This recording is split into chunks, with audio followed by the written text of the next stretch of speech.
आप सभी का एक बार फिर से स्वागत है राजकीय महाविद्यालय चौमेला के यूट्यूब चैनल पर। मैं Vivek Sharma, assistant professor sociology, आप सभी का एक बार फिर से स्वागत करता हूं। आज हम समुदाय के आवश्यक तत्व और उसकी विशेषताओं पर चर्चा करेंगे। मेरे पिछले वीडियो में मैंने आपको समुदाय का अर्थ और उनकी परिभाषाओं से समझाई थी। आज हम इसकी विशेषताओं और इसके आवश्यक आधार तत्वों की चर्चा करेंगे। तो चलिए शुरू करते हैं। सबसे पहले समुदाय के आधार या आवश्यक तत्व।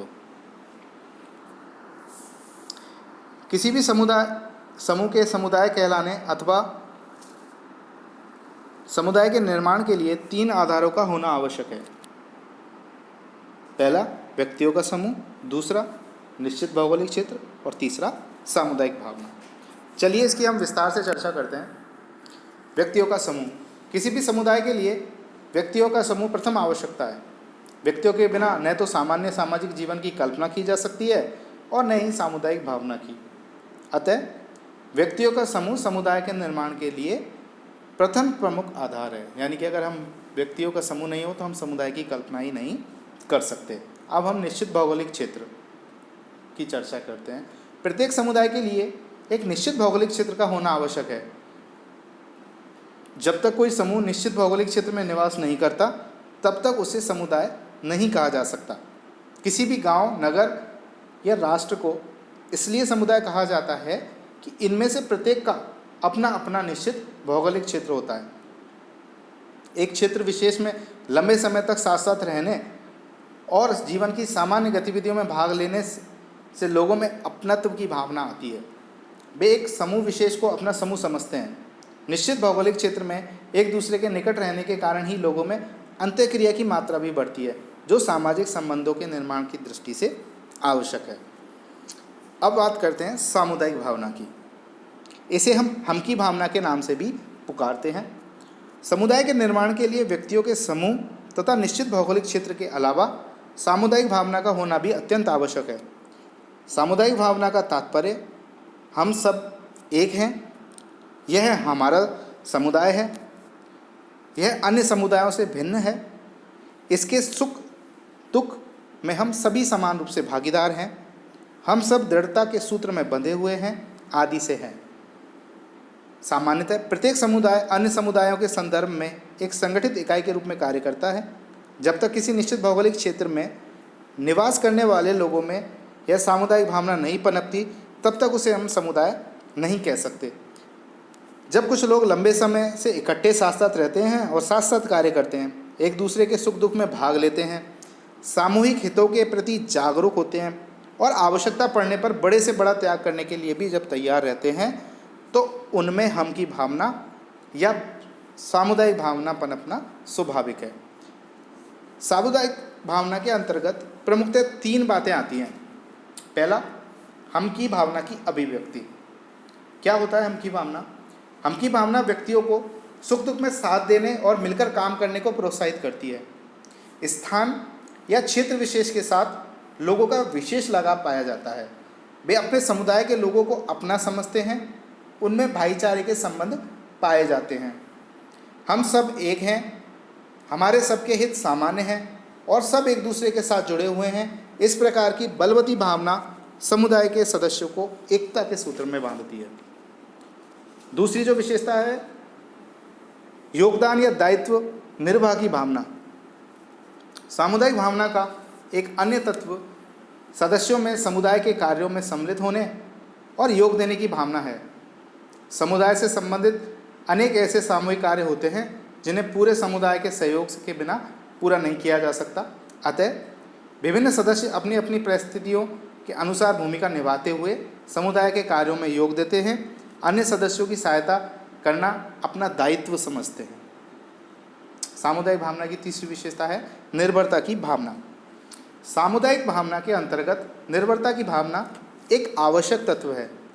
व्यक्ति अपने को एक दूसरे पर और संपूर्ण समुदाय पर निर्भर समझते हैं। उन्हें अपनी विभिन्न आवश्यकताओं की पूर्ति के लिए अन्य के सहयोग पर निर्भर रहना पड़ता है, जिसको हम अन्योन्याश्रितता बोलते हैं। पारस्परिक रूप से निर्भर रहने की भावना सामुदायिक भावना को बढ़ाने में योग देती है।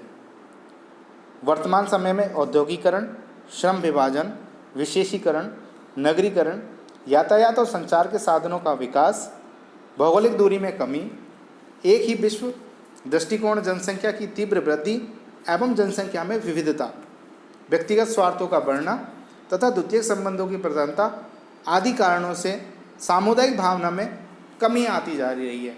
और ऐसा विशेषतः हमें नगरीय समुदायों में देखने को मिलता है। चलिए अब हम समुदाय की विशेषताओं की चर्चा करते हैं।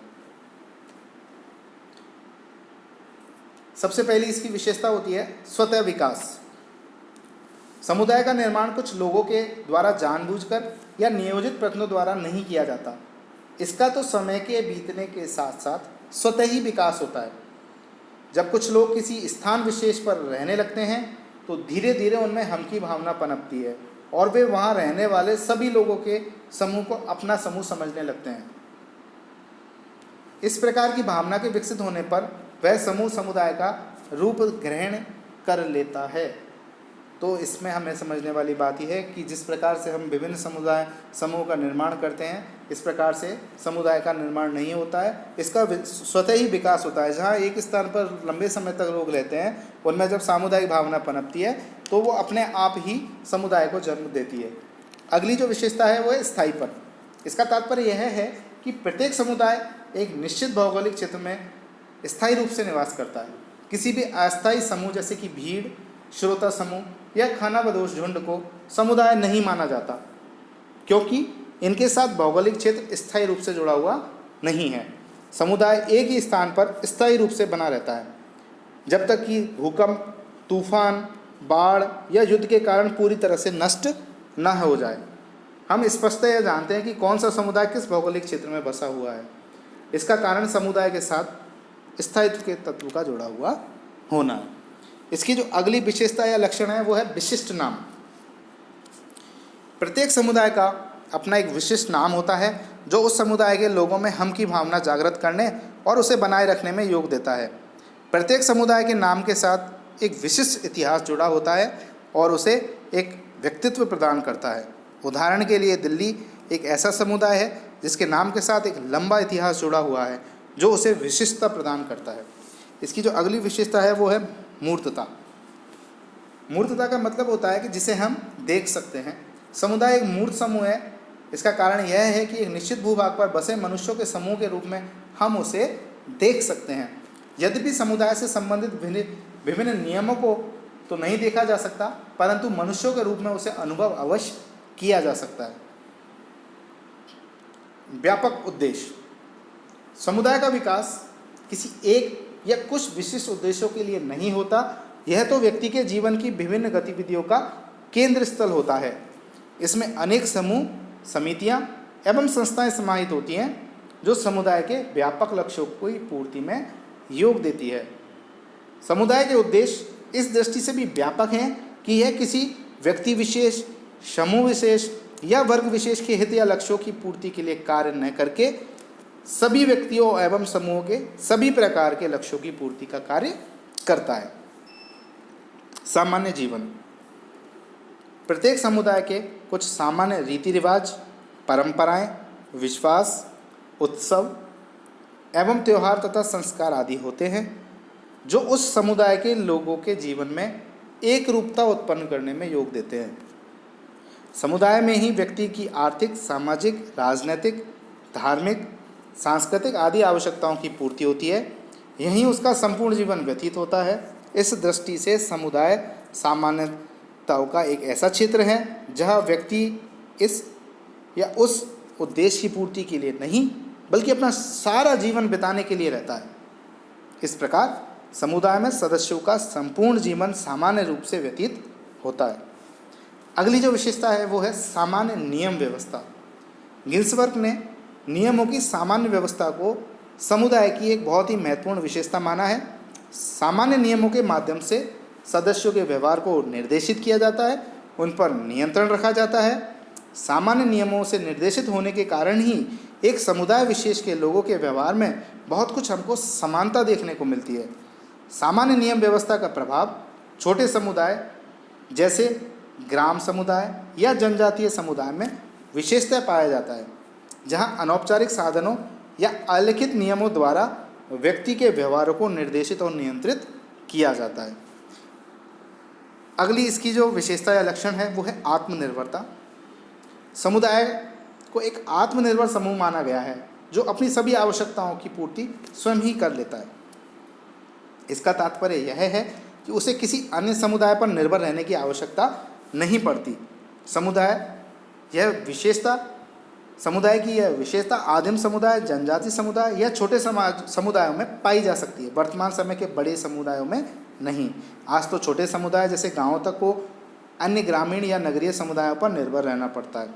अतः किसी समय आत्मनिर्भरता समुदाय की एक महत्वपूर्ण विशेषता थी, परंतु अब इसका महत्व कम होता जा रहा है। अब तो अपनी आवश्यकताओं की पूर्ति के लिए प्रत्येक समुदाय को कम या अधिक मात्रा में साधारणतः अन्य समुदायों पर निर्भर रहना पड़ता है। हम यहाँ यह कह सकते हैं कि आज भौतिक दृष्टि से तो समुदाय आत्मनिर्भर नहीं रहे, परंतु सामाजिक दृष्टि से आत्मनिर्भर अवश्य है, क्योंकि सामाजिक जीवन के सभी महत्वपूर्ण पहलू समुदाय में आ जाते हैं। इसकी अगली विशेषता या लक्षण है अनिवार्य सदस्यता।